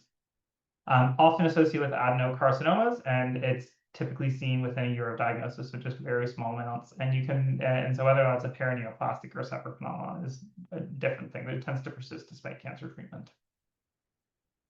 There is now antibody guidelines, I should say, for how to do screening depending on the level of risk. These are more for reference because these are more complicated and I have to look them up every time to remind myself. All right. Those are the two biggest sections. On to sort of hopefully the straightforward run home and to my favorite area, vasculitis. Yay! Okay, vasculitis. Vasculitis, inflamed blood vessels. We subdivide it based on type. Large vessel, which is basically the conducting blood vessels that get blood from the heart to a local destination, so aorta and its major branches. Once it punctures once it perforates a viscus, so such as a kidney, these are medium vessels. So CNS vasculitis is a medium vessel, pulmonary vasculitis is medium vessel, kidney, heart, etc. Small vessels is once you hit 50 microns, and you can see this in the kidneys and heart, but you're seeing different vessels affected because the capillaries inside the kidneys are not the same as the renal arteries, the renal segmental arteries. These are typically separate diseases based on size, but there's a certain amount of overlap. So there are sort of guidelines, not rules, as to how to label them. So this is the Chapel Hill nomenclature, 2012. These are the consensus ways of naming them, with large vessel being predominantly TAC in the younger, JCA in the older, medium vessel being polyarteritis nodosa in Kawasaki's and kids, and then small ones can be either thought as ANCA or non-ANCA associated. The ANCA ones are MPA, GPA, EGPA. We don't really use these names anymore because Wegener was a Nazi, and Turgen Strauss we just sort of took away, even though they were actually fleeing from Churg especially was fleeing from Nazi Germany. So and cryoglomerulemic vasculitis, IgA, and hypocomplementemia are thought as the ANCA negative. GCA is the classic large vessel vasculitis, which we talked about. It's an LVV of the supraaortic vasculature, so the neck up. Most common vasculitis of older people, affects 1 in 500 people over the age of 50, which is about 70,000 Canadians, so not super uncommon, most of which are women, but as we get older, there's lots of the sex predominance. See PMR in 30 to 40 symptoms, and you'll typically see headache, jaw claudication, which has the highest likelihoods ratio. Scalp tenderness is useful. Vision change can be useful depending on the magnitude, and then often constitutional symptoms. But you can still get, amaurosis fugax happens in stroke all the time. You can get non-arteritic ischemic optic neuropathy very commonly, especially in people with CV risk boost which is basically just like a retinal stroke.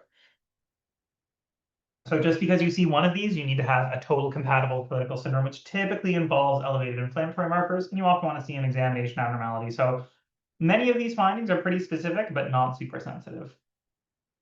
So you often see elevated platelets, anemia, elevated CRP and ESR in 90% of people, and you will typically see a temporal, we used to do temporal artery biopsy, but it's only probably about 35–40% sensitive because you may get the wrong structure, the wrong spot, you may biopsy the wrong vessel because there's lots of there's lots of blood vessels in and around the head that can be affected. We now much more do a temporal artery ultrasound or MR, which have great likelihood of positive ratios. They get a lot more vessels. They're non-invasive, but you need to get your test done within 7 days, or they have much lower pre-test probability. So sensitivity goes from about 90% to 68%. And if you're looking for large vessel vasculitis, so neck down, CT angio or MRA to assess. You can also do PET scans and conventional angiography, but they're harder to access and less frequently used, depending on your center, though. We have the 1990 classification criteria, which just required you to have 3 of the 5 below, but anybody who had who was 50 with a new headache and any degree of elevated inflammatory markers can describe a lot of things, like sinusitis, for example. So these were probably not super sensitive. They were reasonably specific given the artery biopsy. Not really good either way, though. We now have current, where all the vasculitis, so these are, we think about these, we often think about these as diagnostic criteria, but these require people to have a diagnosis of vasculitis, and then use this to subtype.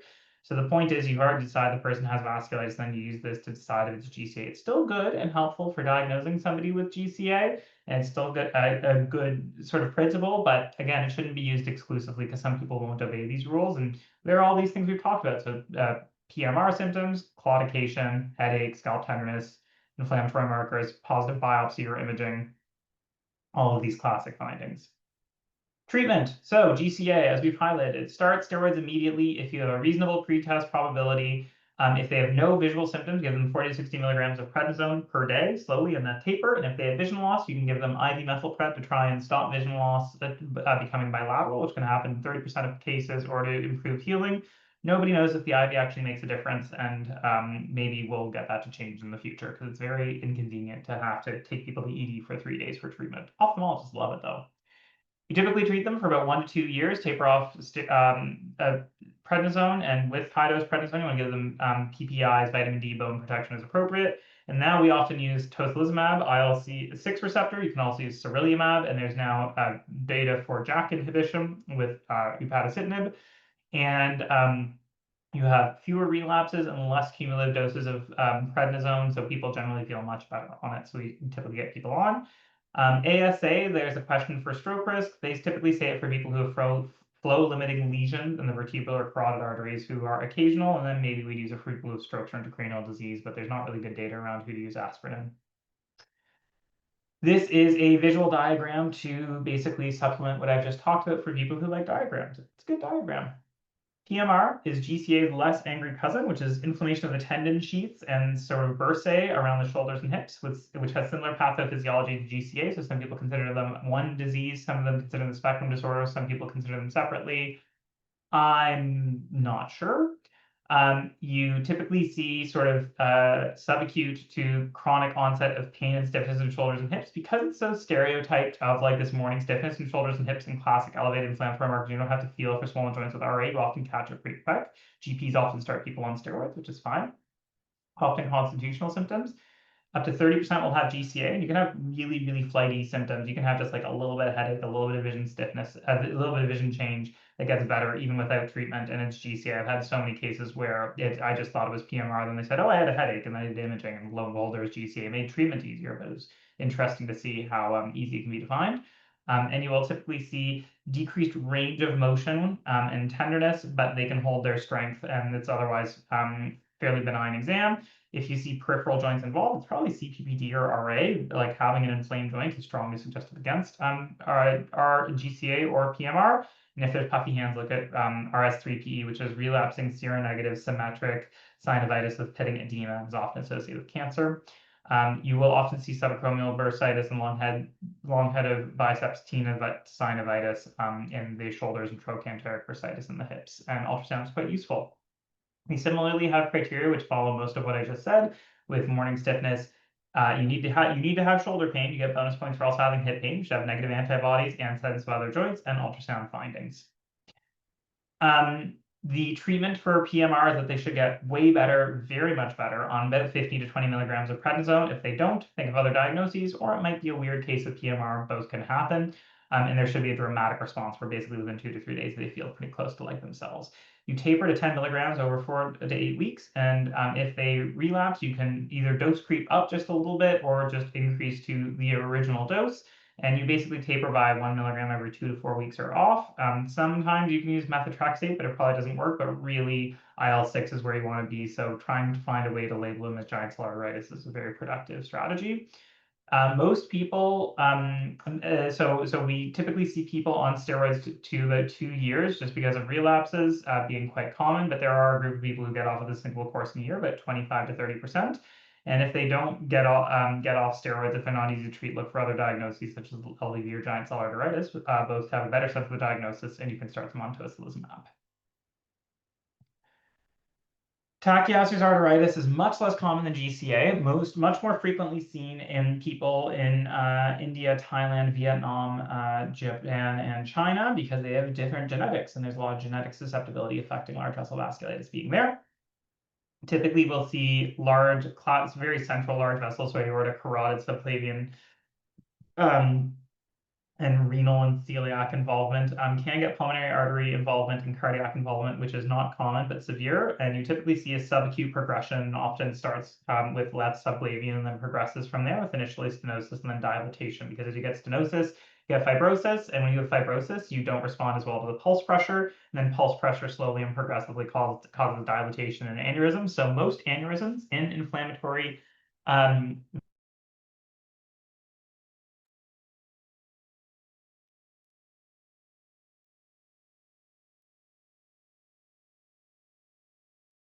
Hold on. All right. And you'll often get claudication of the arms or legs associated with a lot of like constitutional symptoms. And it's actually usually quite striking how unwell they are. Usually people don't present with minimal symptoms. And you need a long-term monitor because these people are at risk of relapsing problems 10 even to 10 years out. So we treat them for quite a long time. Treatment starts with steroids, and then you get them onto other meds because these people are often young and they don't want to be on steroids for a long time. We typically start with methotrexate, azathioprine, mycophenolate, TNF, or tocilizumab, but these people are fertile, and so you want to be careful around pregnancy risk, especially with methotrexate and mycophenolate. They often get on azathioprine, which is pregnancy safe, or an anti-TNF or tocilizumab. And if you have protracted damage and it just can't get better, sometimes they do surgery to fix. Polyarteritis nodosa is the medium vessel vasculitis that is regularly associated with hepatitis B, hepatitis C, and can be with HIV. Very uncommon now because hepatitis B has been cleared out because of vaccines. Yay, vaccines. And it typically, but it can be seen. A lot of it's probably genetic now related to things like DADA2 and other specific genetic issues. And a lot of the PAN we do see are in individuals who have previous hepatitis B or hepatitis C that's untreated. You often, because it's medium vessels, you see dysfunction without bleeding, as you do with the small vessel vasculitis. So you'll often see muscle pain with muscular arteries being affected, neuropathy with the supplying nerves rather than the capillaries, abdominal pain from mesenteric vasculitis, constitutional symptoms, and then you can also get orchitis and epididymitis, especially with hepatitis B associated. There are the classic criteria to be associated where you need at least 4 of these, but I wouldn't worry too much about them. You're typically, if you see this, it should be pretty obvious sort of what their presentation is. You will often see abdominal pain, bland urine, maybe increased creatinine, and neuropathy are really commonly seen and can be hard to tell if it's PAN or single organ vasculitis sometimes. You will typically see elevated inflammatory markers. ANCA is positive in about 30% of cases, and everything else should be negative. And you assess for hepatitis from prior globulins we spoke of, EMG to confirm for vascular neuropathy, and biopsy the affected tissue to really confirm. So it can be hard to see, but CT and MR can show affected medium vessels. Treatment is based on what we used on the 5-factor score, which was a score we said to say are your likelihood of dying. So renal insufficiency, creatinine over 150, protein over 140, proteinuria, GI involvement, cardiac or neurologic. It's been there's a new one you can use as well, both of which are reasonable. But basically, if the organ or life-threatening disease, and if you had any of these, you consider them organ or life-threatening, you give them treatment. And if you have this genetic data too, you give them TNF inhibitors and they tend to respond super well. So anti-neutrophil cytoplasmic antibodies, ANCAs, are part of ANCA-associated vasculitis. P is for perinuclear, which is myeloperoxidase. C is cytoplasmic, or PR3. The way to remember is it's CPR, and P is just not CPR. I don't have a clever one. In spite of being somebody who does vasculitis constantly, I actually have to remind myself of this because for reasons I cannot tell you, I just can't get through my brain that P means myeloperoxidase and C means PR3. I don't know. I just need that.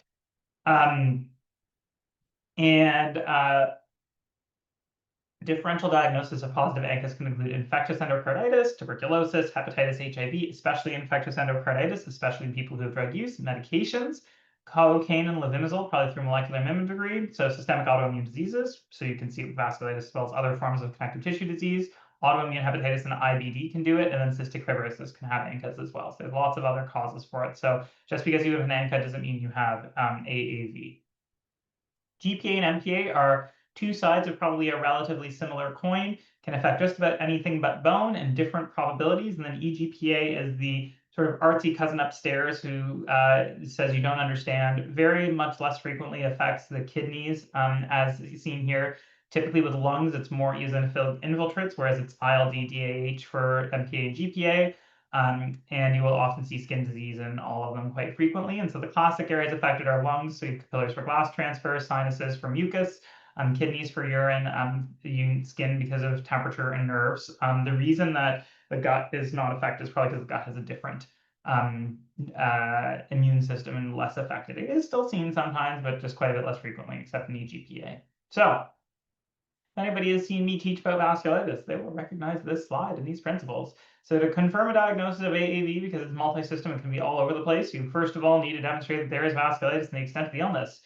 A DAH, the most common cause of diffuse alveolar hemorrhage is infection, not necessarily that. And you also need to make sure that if they're coughing up blood, it's because they have diffuse alveolar hemorrhage, not because they've got like an issue with like tracheitis or something like that.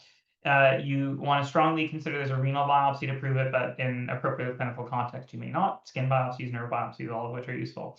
You then want to prove that vasculitis, so the idea of vasculitis is just inflamed blood vessel. To say it's from AAV, you need to show that there's an AAV antibody, there's negative other findings.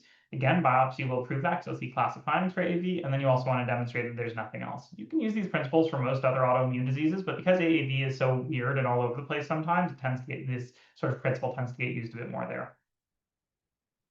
There are, again, classification criteria for GPA, MPA, and eGPA. So GPA is a lot of sinus involvement, lots of question for the end, if there is time, GPA multiple choice, even with CRE-R. So Plex, so technically Plex is, so if you look at the BMJ rapid recommendations, 300 to 500, it's considered Plex, whereas it's more strongly recommended. It really comes down to, you can technically do it at any level of kidney failure, but you need, you get the same relative risk reduction. So your absolute benefits, your number needed to treat goes down the higher your creatinine is. And so what you need to determine is your competing benefit of decreased ESKD compared to your risk of infection. So the higher it is, the more people benefit. Over 500, the most people benefit. 300 to 500, it's kind of risk benefit. If you actually talk to people, a lot of people have certain views when you tell them you're going to stick a straw in their neck for a week. So it's more of like a shared decision making between 300 and 500, but there is a benefit there because some people say no matter what, I don't want to be on dialysis. So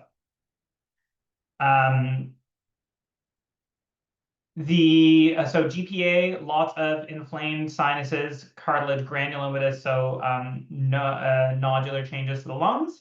MPA, typically don't see sinus involvement. You see ILD and you'll see kidneys and DAH a lot. You often have higher upfront mortality because people with MPO and MPA associated disease and MPA typically are older, and they typically have more severe kidney involvement. So GPA and MPA are similar to PAN divided severe and non-severe, which is organ or life-threatening and not. You can use the 5-factor score, the updated one for them if you want, but typically just organ or life-threatening. So severe disease, pulse, steroids, if they have obvious life threat, you can use P2 oral steroids if you don't need to pulse them. You can use rituximab over cyclophosphamide is conditional. They're probably about equal, but if you use IV cyclo, there's probably more relapse risk, so you probably want to use rituximab maintenance.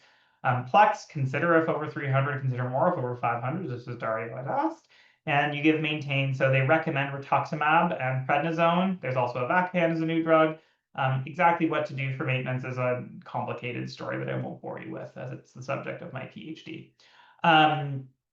Non-severe disease, so look at steroids, use methotrexate, and you can use other drugs. So you can escalate as needed or just switch over if they can't tolerate methotrexate and keep them on methotrexate. It works for people just like sinus disease or like lung nodules. Often a lot of them do well for a while. Finally, so this is a diagrammatic version of what I just said for people who like diagrams. There's lots of ways to learn this stuff. Find the way that works for you, either redoing the diagrams or going through point. Just cramming all this information in is probably the hardest part, to have it at active recall and just getting it to the right question. So get it in whatever works for you.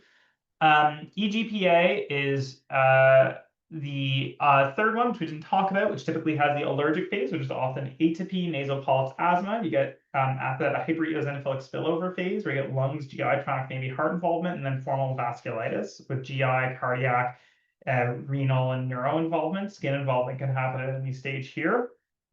So sometimes it all presents at once. I had a patient who I was caring for who had sinus symptoms for 5 years and then had cardiomyopathy, neuropathy, and just like pulmonary infiltrates all within like a day of each other. And then sometimes it's this slow progression. It can be hard to separate hypereosinophilic symptoms from eGPA because eosinophilic disorders can do many of these same things. And there's still a lot of unknowns of how to separate them out, or even do we treat them differently? Because treatment-free GPA, you often give them anti-eosinophil agents, which work for both. And you give them cyclophosphamide, which is chemo, and will help treat. So still being worked out. But for our purposes, AAV, 35% will be ANCA positive, many will be not. Most have high-grade peripheral eosinophilia, and really to call it EGPA, you need to find vasculitis. So typically neurologic and kidney involvement. So kidney involvement is rare, but typically quite helpful. But nerve involvement is common and helpful, and myocarditis is common. EGPA, similarly to classify, lots of asthma, lots of eosinophils. Look for eosinophils on biopsy, and you don't want to see suggestions of other causes of vasculitis.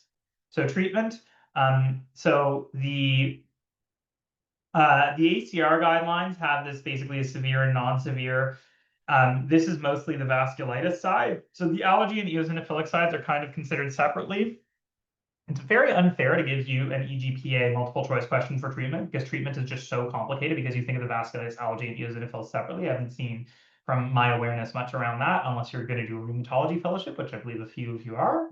But in terms of allergy, you treat it like asthma, and eosinophilic asthma, you treat IL-5. Hypereosinophilia, you treat with IL-5 and prednisone. And vasculitis, you can probably treat with IL-5 to an extent as well as prednisone, but we use the 5-factor score again with either cyclophosphamide or rituximab, and then maintain again. But most people have monophasic illness when it comes to vasculitis with EGPA. And here's your diagram. So LCV is the other sort of special single organ vasculitis, which is quite commonly seen. So it's cutaneous small vessel vasculitis. Consider a wide differential, but if you really just have isolated, no clear drug association, recent antibiotics, no recent illness, no cancer, nothing else like that, you can honestly, most people just need some basic investigations, just some kidney function like a CBC to make sure they're not thrombocytopenic, and they're usually fine. Most of the other markers like ANA, ANCAs are probably overkill. We do them anyways. But a good history will do it because anybody who doesn't have anything else, it's usually just isolated and quite boring. But you can see it in ANCA, pretty much any of the connective tissue diseases and ANCA-associated vasculitis as well. So you have to really think, could there be anything going on, do a thorough review of systems and know when it started. Investigations, as we've talked about here, you want to have a biopsy to confirm it. So it can be, so palpable purpura is the clinical finding, but you can find that psoriasis can look like this, especially guttate psoriasis and lichenoid eruptions and stuff like that. So you want to get a biopsy a lot of the time to confirm it. Typically get one for histopathology and one for DIF for IgA vasculitis because you can only see the antibodies on immunofluorescence. And you want to, the classic findings are leukocytosis, fibrinoid necrosis, and and RBC extravasation. And then, so the leukocytosis is where it gets its name.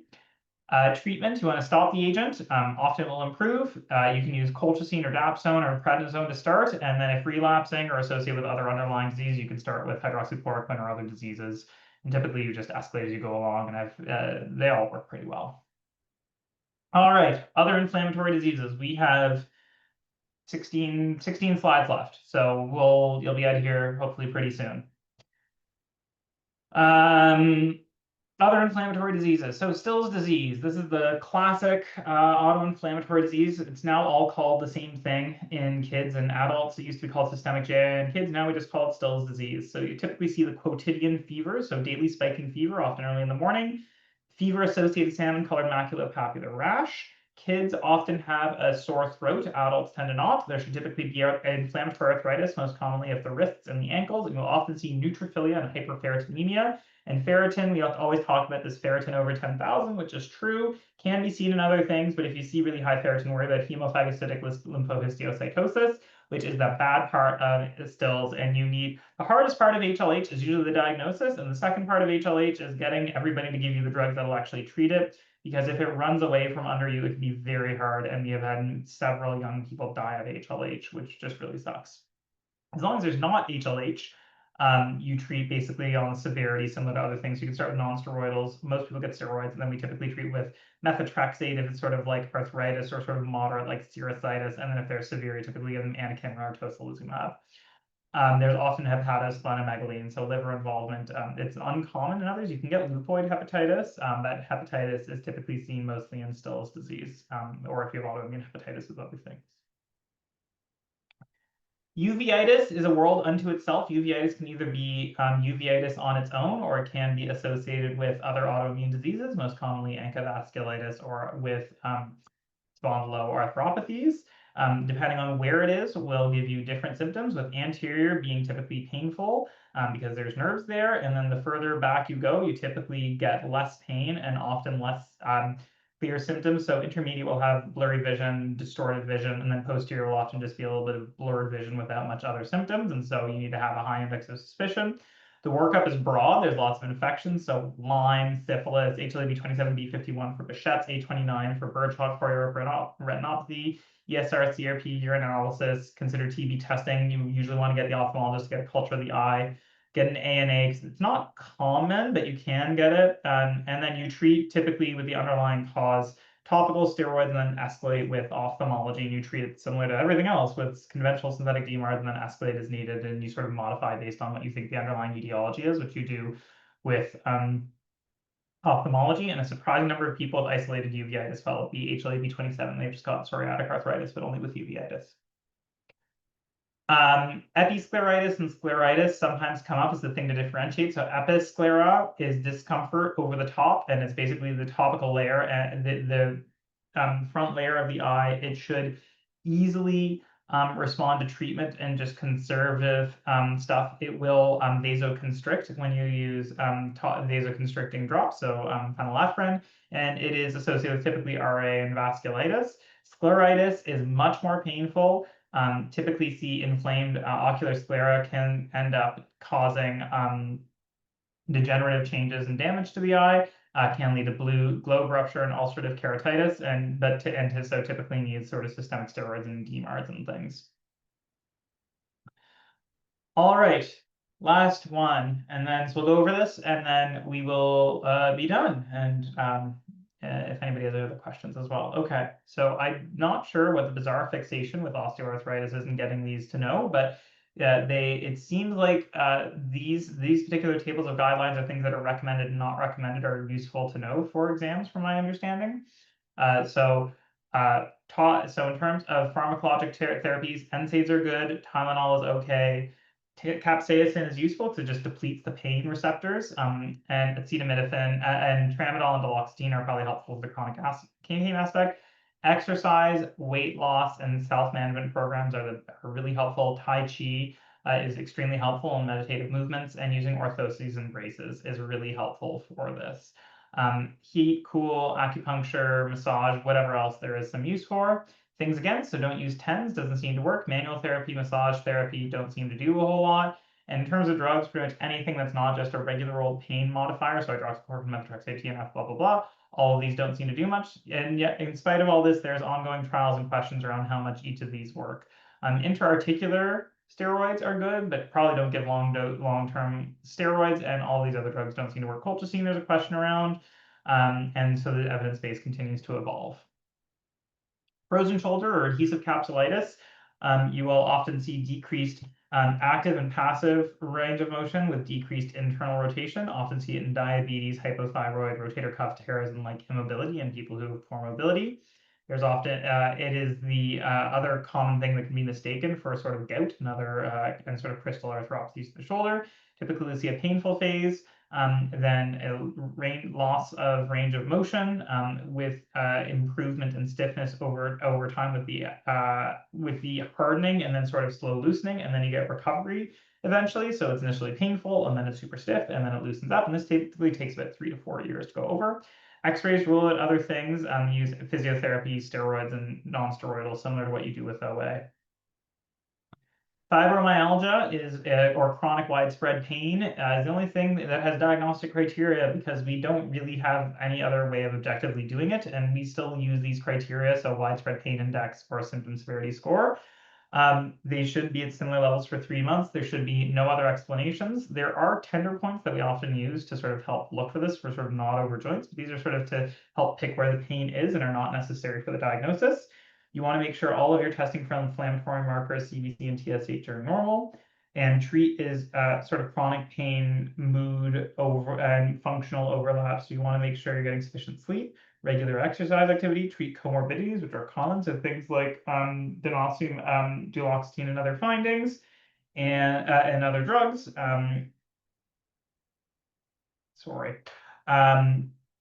And you want to also counsel around expectation management and sort of being in chronic pain programs for sort of rationalizing out the amount of activity that people can do. Paget's is a rare disease of bone where you get sort of an autoimmune growth, dissolution, and then hardening of bones, forming this sort of foamy sclerotic matrix of bone, where you initially get osteolytic, osteoblastic, and then sort of mixed lesions. They're typically found over time later on rather than their active disease. Most people are just found asymptomatically on x-rays and says, oh, there's these lytic sort of lacy changes with remodeling consistent with Paget's disease. And you say, oh, do I need to treat it? Well, you mostly don't need to treat. You only consider treatment if there's markedly elevated ALP, indicating that there is ongoing bone turnover. If there's compromise to a site with bone, such as pain, nerve compression, you get high output heart failure. You can get sensory neural hearing loss that affects the skull. If you're near sort of the hip joint and you're worried about fracture, all of these are useful, and use high-dose bisphosphonates. There's a question about it being associated with a virus, but it's kind of still unclear. So so these are just reviewing the indications for treatment as we discussed. And for monitoring, you watch the ALP, and you need to do supportive therapy for it because the bone damage is not readily undue. Just a couple of other things to be aware of. You may be on a station asked to counsel around nonsteroidals and prednisone. So it's important to know there's a whole lot of different nonsteroidals, both COX-1 and COX-2. So the non-specific inhibit both, and then the specific ones inhibit are typically COX-2. The big risks are cardiac, renal, and GI. Even though COX-2 have decreased GI risk, they still do have GI risk. It's still there. So people who are on long-term high-dose COX-2 inhibitors, I still do gastric protection. Kidney, so when people with CKD, you want to be aware of it. If they're on dialysis, do they really need to worry about their kidneys? And cardiovascular has increased risk of CHF and MACE and peripheral, and so they can often get more fluid retention associated with it.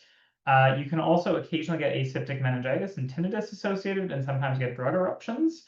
And I've never seen pseudoporphyria, but it can happen. So probably it's more the domains and to be aware of, and if you're getting it, gastric protection and regular monitoring. Steroid counseling. FDA has a list of 78 known regular side effects. You think about it as sort of short-term, long-term, and dose dependent. So the higher the dose, the more likely you are to have side effects, and the longer you're on it, the more likely you are to have these side effects. In the short term, you'll often get increased appetite, weight gain, you'll get hypertension, increased sugars, you may get some blurry vision from transient glaucoma, you may get you'll get some infection risk, skin thinning. As it goes out, you end up getting more obesity, adrenal insufficiency. You can get early peptic ulcers as well, renal and bone loss, MACE, and risk of cataracts, psychosis, and neuropsychiatric comorbidity. So walking a patient through all these could be very much a station.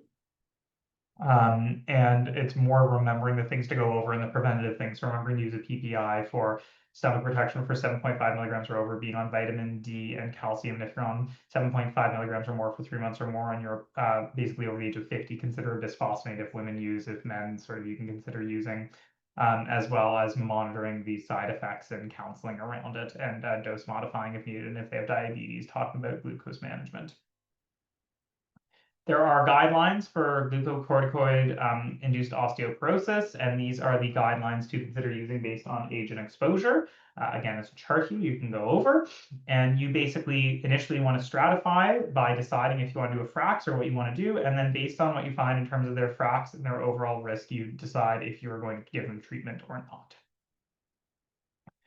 One other thing that may come up is that checkpoint inhibitors are really good in cancer, and they're really good at causing autoimmune disease because they just turn up the immune system to be more reckless. Most checkpoint inhibitor-induced manifestations are not classically rheumatologic, despite being really autoimmune. So pneumonitis, colitis, hepatitis, thyroiditis, and pancreatitis are the big ones. But up to 15% will get a new onset sort of seronegative arthropathy. And there is also pretty much the entire gamut of any autoimmune disease has been reported. PMR and GCA. PMR is probably the most common, actually, musculoskeletal, and it's so common that nobody's actually just done a good job of reporting. So there's CanRio right now in Canada looking at giving us better unbiased estimates. There is also 3M syndrome, which is the myositis, myasthenia gravis, and myocarditis, which is generally bad. And you treat these pretty much as you would sort of their equivalent counterparts based on their severity. And you discontinue based on severity and how likely they are to die of their cancer.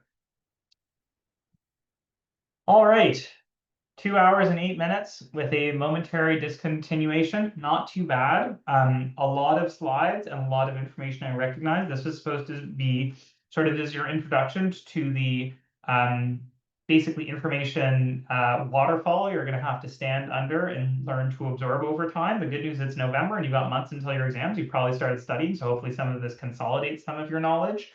But it is a lot, and this is why you have the slides to go over. Does anybody have any questions or other things they want to know?